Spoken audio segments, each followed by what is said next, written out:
ഒരിക്കൽ മുത്തുനബി സല്ലല്ലാഹു അലൈഹി വസല്ലമ തങ്ങളുടെ അടുക്കൽ ഒരു സ്വഹാബി വര്യൻ വന്നുകൊണ്ട് പറയുകയാണ്, അള്ളാഹുവിൻ്റെ റസൂലെ, സാമ്പത്തികമായി വളരെയധികം പ്രയാസം അനുഭവിക്കുന്ന ഒരാളാണ് ഞാൻ. സമ്പത്ത് എന്നെയും വിട്ട് ഓടിക്കളഞ്ഞതുപോലെയാണ് എനിക്ക് അനുഭവേദ്യമാകുന്നത്. എന്തെങ്കിലും പരിഹാരം നിർദ്ദേശിച്ചു തരണം. ആ സ്വഹാബി വര്യനോട് മുത്തുനബി സല്ലല്ലാഹു അലൈഹി വസല്ലമ തങ്ങൾ പറയുന്നു, എല്ലാ ദിവസവും സുബ്ഹിയുടെ സമയത്ത് സുബ്ഹാനല്ലാഹി വബിഹംദിഹി സുബ്ഹാനല്ലാഹിൽ അസീം അസ്തഗ്ഫിറുല്ലാഹ് എന്ന് പറയുന്ന ദിക്ർ ചൊല്ലാൻ വേണ്ടി നിർദ്ദേശിക്കുന്നു.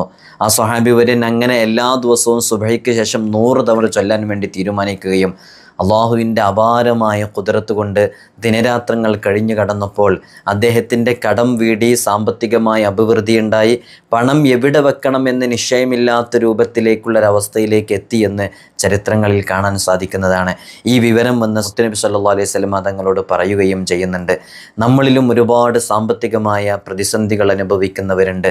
നമ്മുടെ പ്രതിസന്ധികളിൽ നിന്ന് രക്ഷ നേടാൻ നമുക്കും പതിവാക്കാം ഈ ദിക്ർ. പലരും ഈ കൂട്ടത്തിൽ ഇത് ചൊല്ലുന്നവരുണ്ടാകാം. അല്ലാഹു സുബ്ഹാനഹു വ തആല ഇസ്സത്തുള്ള അഭിമാനമുള്ള ജീവിതം നയിക്കാനുള്ള സാമ്പത്തികമായ അഭിവൃദ്ധി നമുക്കും നമ്മോട് ബന്ധപ്പെട്ടവർക്കും നൽകി അനുഗ്രഹിക്കുമാറാകട്ടെ.